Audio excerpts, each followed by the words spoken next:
Hey, what's happening? A Drink with Derek here with one of, hands down, the funniest people that I ever have a chance to work with or see, Jimmy Shubert, who has a special called Zero Tolerance, which you can get all over the place. Go to his website, jimmyshubert.com. Dude, great to talk to you. Great to see you. How you been? Hey, great to talk to you. On a side note, before we get started, on May 15th, I got a new album dropping out. That's also named Zero Tolerance. You know, I recorded on a Friday night, but that'll be available on iTunes across all platforms. May 15th at 12 May 15th. midnight. Get it's it. dropping. So that's Nice. a good thing. People can go, but I'll put an announcement up on my website and everything too. So they can go to jimmyshubert.com. No, absolutely. Hey, it's great to see you, my friend. How you We've known been? each other a long, long time. Long ass time. It's got to be easily 20 years, if that. Easily. Something like that. Crazy Back when stuff, you were man. down in Florida working, we were both moved to Florida because there's so much work down there, and you were we were working at Comedy Corner up there, and I mean, that's great. Tampa, yeah. Down at Fort Lauderdale, Davie, Florida. Oh yeah. Yeah, we've been around, bro. Good times, man. We've worked there. Yeah, what's that? I said if they speak English, we've worked there.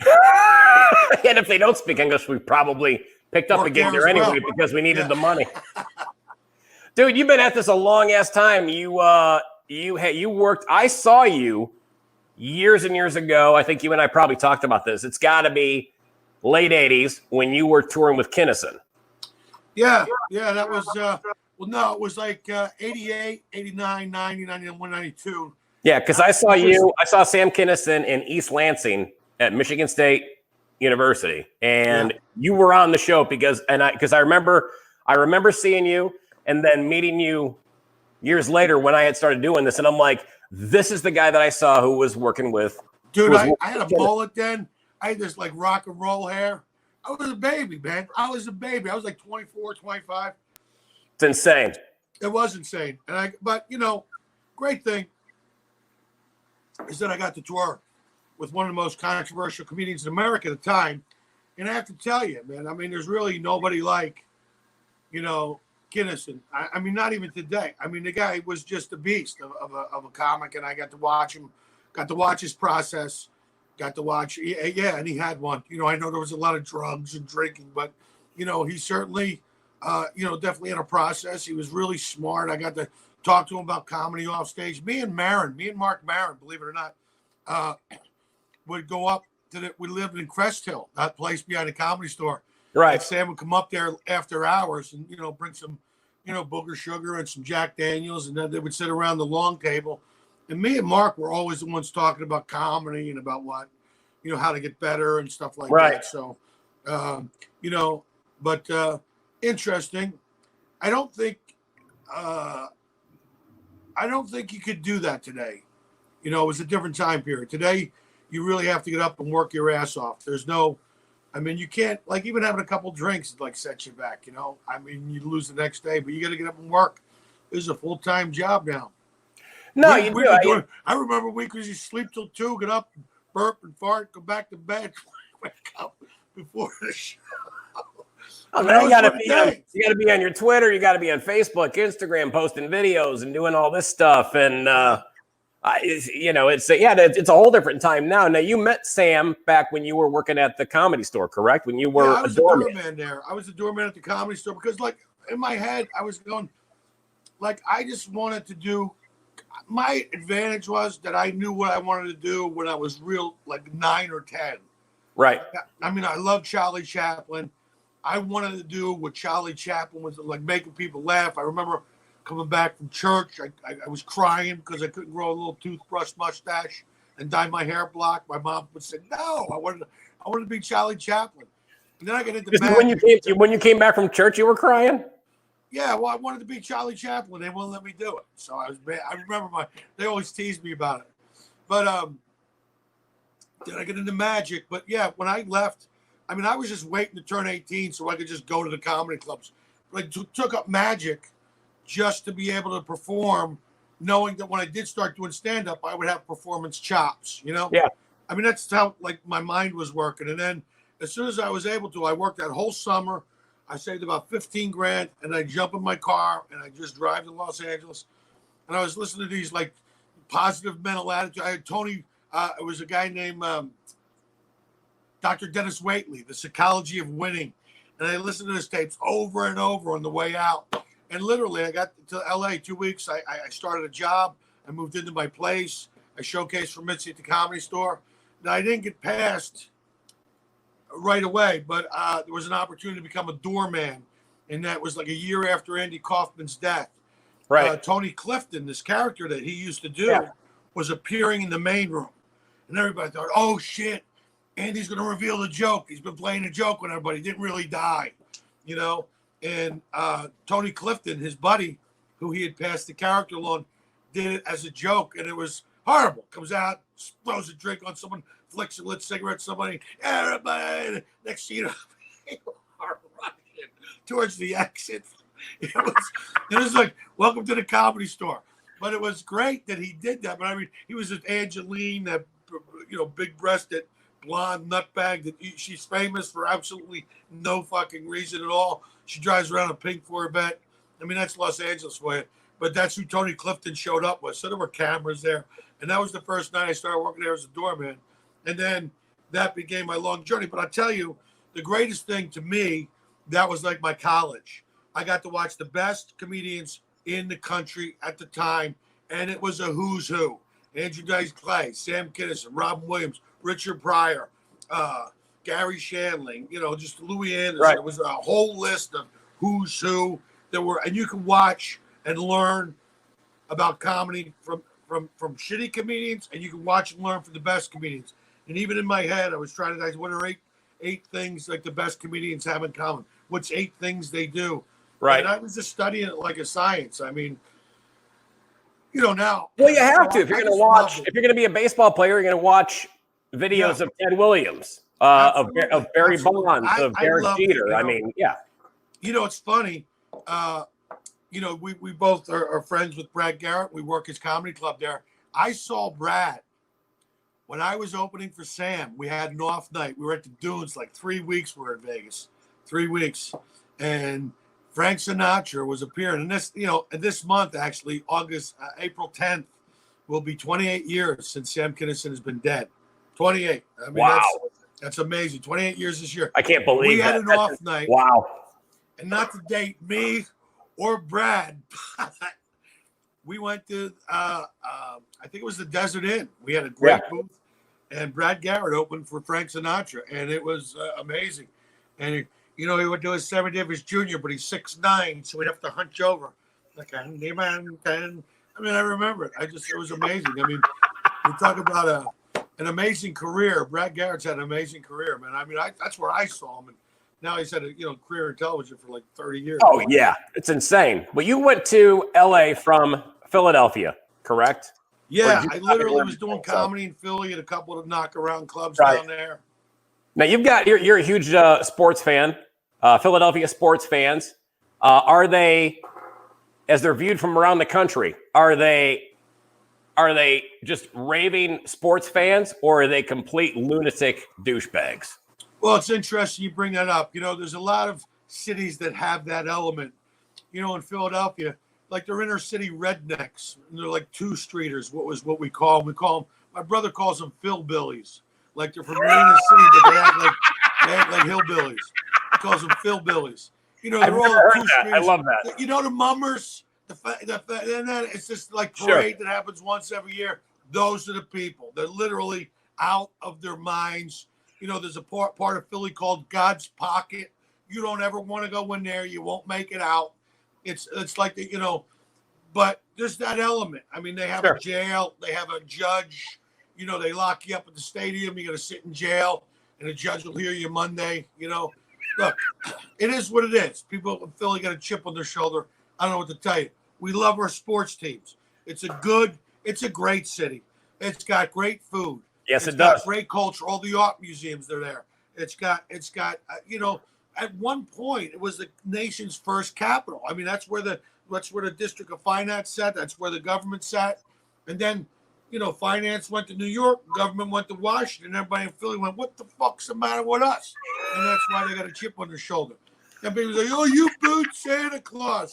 I go, first off, let's clear this up. On the incident that happened, that was December 15th. Santa Claus is only Santa Claus one day a year. That day, he was just a fat guy in a red suit rooting for the wrong team. All right? That's what he was. He wasn't Santa Claus. No, but, hey, dude, I've been booed. I've been booed in Philly. Like we did an Opie and Anthony show, and it was an amazing show. Right. You know, it was like a who's who. It was like Tracy Morgan, Rich Voss, Robert Kelly, Ralphie May, Dom Irera, Jimmy Norton, Bill Burr. I'm probably Bob Saget. I may be leaving a couple people out, but it was and they booed like everybody. That was a legendary show where Bill Burr snapped on the crowd after they had booed Dom Irera. He handled it brilliantly. And I'm sitting on the side of the stage with Dom, and they booed me. I was like the first guy they booed. I just pretended like I was killing and said, thank you, good night, and got out there. But they started booing Dom. I mean, they booed everybody. Started booing like Saget. And we're all from Philly, like in Philly. They're like, really? And so, you know, I mean, but also once that happens to you, there is absolutely nothing you can do to me on stage that's going to faze me. No, you get an insanely thick. You know what it's like? It's like in Kung Fu where the guy could lift the kettle and move it. Then he could leave the temple. That's like, you know, but that's Philadelphia for you in a nutshell. You know, that's it. That's the kind of look. I love the city. Don't get me wrong. Really, I love growing up there. I mean, you know, Philadelphia's a tough town. You know, I got more fights inside my house than out on the street, and then I got a couple out on the street. I used my hands so much as a kid. I was 5 before I realized I had fingers. You know what I mean? Anyway, you're Irish from Philly. Of course, that's gonna happen. I got 6 brothers. I grew up in a house with 6 brothers. My old man was a homicide detective, bro.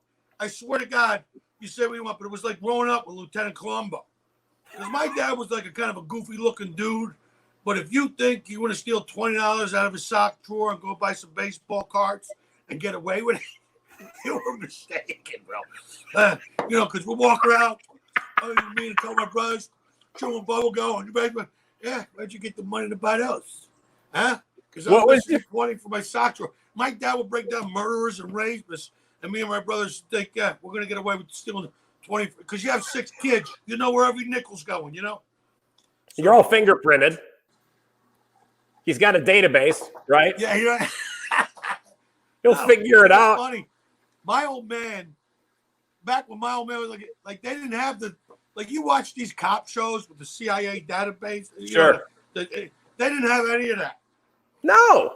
There's no DNA. Old-fashioned, old-style police work. And, man, you know, my dad, you know, in an effort to educate me and teach me about things, he would let me listen, like he would wear a wire.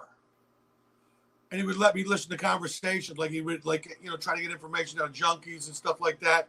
And he would let me listen to it. And he would tell me, you know, like psychologically what he was trying to do. Right. And also that, you know, maybe like 45 minutes later, he was in the vice president of Coca-Cola's office. And he would meet that guy. Like he would meet these people at their levels. Right. And not like judge and just kind of, you know, adapt. And so he's like, it was interesting going up with it because he would leave the crime scene photos right on the dining room table. You're coming down. Well, you're coming down to get fun. That's fun. Coming down to get some Captain Crunch, and there's a photo shoot of a guy who blew his head off with a shotgun. All that's there is the freaking, you know, the bottom of his head. Hey, how you doing, kids? You know, I always think there's a story about the. It's funny the like my bedtime stories from Philadelphia about they found a severed human head, and you know, they found it. A SEPTA driver found it because it was all wrapped in Christmas packages. He thought someone left Christmas packages. And he goes in and he's digging through it, and his freaking head pops out and rolls down the bed. Ah! The guy freaks out, calls the cops. The cops take the head. They put it in the back of the paddy wagon. People walk by. Anybody, does this look familiar? Ah! People just busting balls. It wasn't like you know. And anyway, kids, later on we found a body down at the city dump that didn't have a head, and of course we put them together. We were trying to find out who the guy was. We went down to the methadone clinic. Does this guy look familiar? Go, yeah, man. He go, that look like Leroy. But last time I saw him, he was a hell of a lot taller than that, you know. And so, anyway, kids, that's the story of Headless Pips. You guys sleep tight. stories from bedtime stories from Philadelphia police detective. That's I love that. What I mean, you've had so many shows that you've been on, Comedy Central, a bunch of stuff. I mean, obviously TV, other sitcoms and movies. You were on Last Comic Standing a couple years ago. Yeah. What do people not know about that show? Well, the common viewer who watches that thing, because I think you're hilarious, and you finished outside. You finished outside. I think was it like the top? No, I was a finalist. You were a finalist. Okay. I finished like 8th. Right. Well, first off, number one, it's not really about finding the funniest comic. That's not what they're looking for. I'm not going to really throw the show under the bus because it's responsible for launching a lot of people's careers. No. Exactly. So I like that, but it is a reality show. Right. And so you're standing around on sets with cameras on you, 12, 13 hours a day. They're late ordering lunch because they want you hungry and kind of angry. They want you hangry. They want you standing around. They want drama. You know what I mean? And comics are. We're just standing around busting balls until they want drama and pitting people against each other and all that stuff. And so it has that element to it. Now, I've always thought that you could really remake Last Comic Standing and make it really great. And the way to do that, because a stand-up comedian's life is infinitely more interesting than you pretend it is. I'm never going to be in Bed Bath & Beyond with Carrot Top having to do a speed shop and build an act from props. That's never going to happen in my life. But, you know what I mean? You know what I mean? I mean,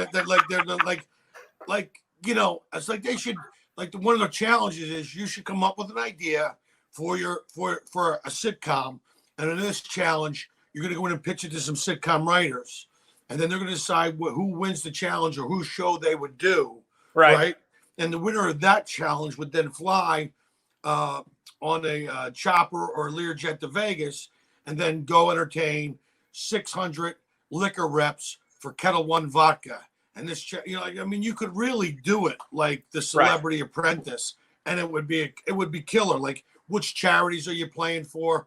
I mean, look, you don't have to make shit up. And comedy is an interesting life. You don't have to cheapen it. I'm not a fucking clown in the plainclothes division. All right. I'm a really fucking talented, gifted fucking writer. And so you could make the challenges a little more. I don't have to be a tour guide at fucking Universal. Give me something that allows me to use my skill set. And so, I mean, look, anything that promotes comedy, and believe me, that show has launched careers and made careers. And, absolutely. So, I applaud it. I mean, it's the only thing like that on television that gives comedians a real like opportunity. And I have to tell you, the summer before that, I was struggling to get work. The summertime's tough. It was really, but after that, man, it really kind of reinvigorated my career. You know what I mean? There was a girl named Zainab Johnson who was I thought really terrific, really funny. She was a semifinalist, but when I went out on the road afterwards, I grabbed her and brought her with me we did that almost for like a year, and she would help out. It was like kind of like a mini Last Comic Standing thing. I thought it was great. I thought it was really, it really brought in, it was great. It was a fun experience. So I was able to help her out. I helped myself out. My agent wound up signing her. So I thought that was great. Good. And rightfully so. She's really talented. Yeah, I think a lot of people just watch it, the common viewer, and so many people just seem to think that these reality shows are legitimate reality shows. And you're right. I think when you try to recreate or manufacture drama amongst comedians, or you try to recreate the banter that comedians have, like after shows, like you and I sitting around in the bar having a couple of cocktails, and then they go, and then a network says, "Oh, let's take this and redo it." And okay, here now the cameras are on. Okay, and now you guys go ahead and go. Yeah, but the one thing I will say, it really does teach you how to be a pro. Because you're right. There's cameras there. You got to hit your mark. Got to be ready to go. Right. I learned that from being on sets as well. It's like, the toughest thing I had to work on doing was being a complete professional. Like, because I was a goofball and a knucklehead. But I mean, being a real pro. Like somebody who's ready to go. You don't got to tell me, you ask me the acts printed up and written up. It's in there. It's emailed in. You had to send your sets in like 3 weeks in advance, so it go through legal and all that stuff. I mean, those kinds of things. Listen, these people are spending a lot of money. They want You got to be a professional, right? Despite all the other stuff, you got to be a professional, whether it's on a movie set or so. I'm really incredibly blessed, and especially having to deal with what we've had to deal with the COVID-19 and some people are locked down, is that I've been doing a lot of self-reflection and just how incredibly lucky I am to have lived this amazing life with all these amazing experiences and traveling around the world and entertaining our troops in Afghanistan with Drew Carey and doing some of these welfare, morale, recreation tours for groups in Korea and armed forces entertainment, and also being in movies and television and traveling all around the United States like 15, 20 times. It's just been you know what, man, I'm just so thankful. And that's my thing, is that I'm just thinking about things that I'm so grateful for in my life lately. And certainly that's one of them, that I've had opportunities. I think everybody going through, when you had the time off that people had during the pandemic, and when you had the time to not do anything, and you're, constantly when we're on the road, you're always thinking about the next gig. You're thinking about what you need to do that day and whatever your obligations are. And so now I think in the situation when people were shut down, it forces your brain. I mean, silence makes your brain work. And I think if you have the mentality that you have, where you go, okay, I'm going to go ahead and make the best out of this that I possibly can.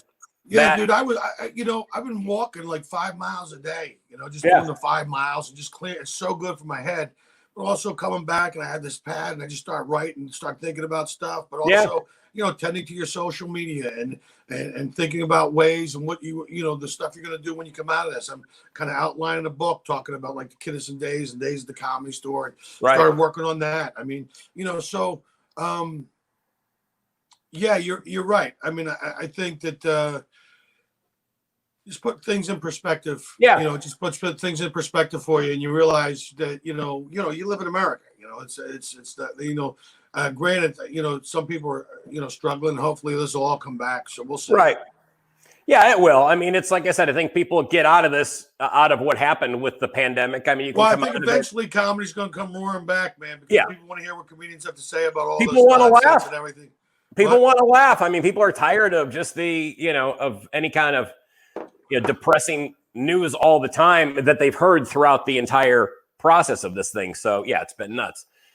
You've been now.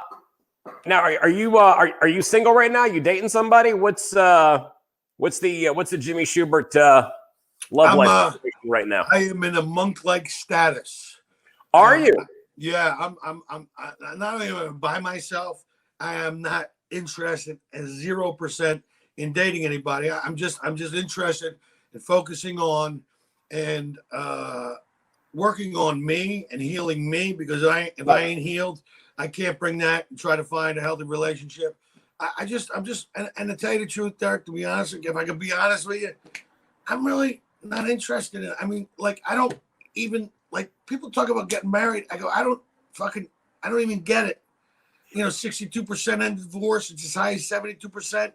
The fuck am I going to do to myself? I just look. I love my life. I have an amazing life. I do what I want. I have great friends. I go out to dinners. I don't have to, And then, a lot of these women that you meet, they can't cook. They're a dumpster fire for a human being. I don't want you anywhere near my fucking life.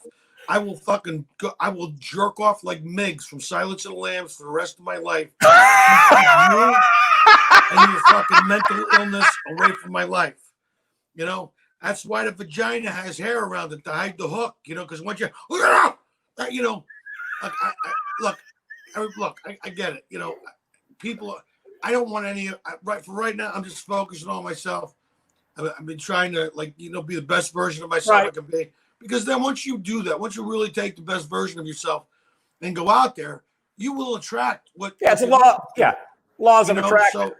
So when I'm ready, and when that happens, I'll go out there with, look, I'm a monster cook. I can make anything. The other day I made pineapple upside down or pancakes with a cherry in the middle, like, you know, to help myself. Like I make chicken carpaiello. You know, I make, you know, I make my own. I can make my own pasta. I can make my own pasta. I make the filling. I take squash and garlic and onions and a couple of. You make your own filling for your raviolis.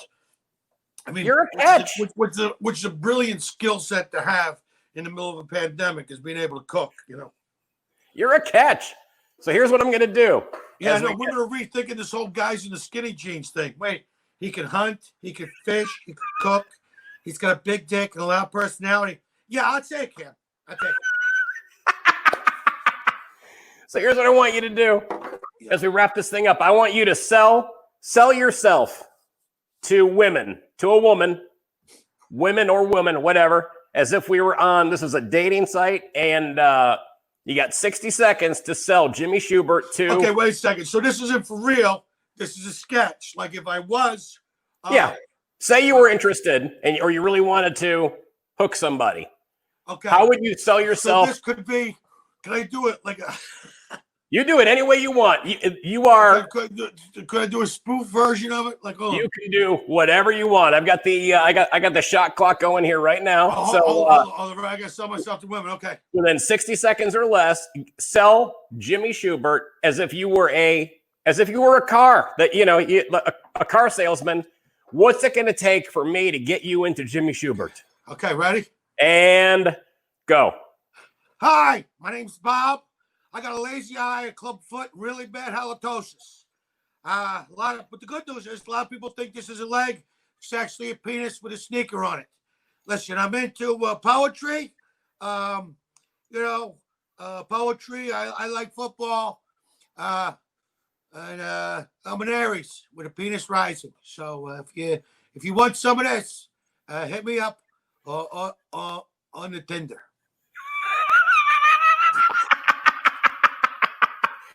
It's about how I would have expected that to go, to be honest with you. Look, I'm not a fucking I'm going to sell my fucking, hey, you know what? Why don't you sell yourself to me, fucking cupcake? All right, I'm fucking doing fine. I don't need help with my rent. You know what I mean?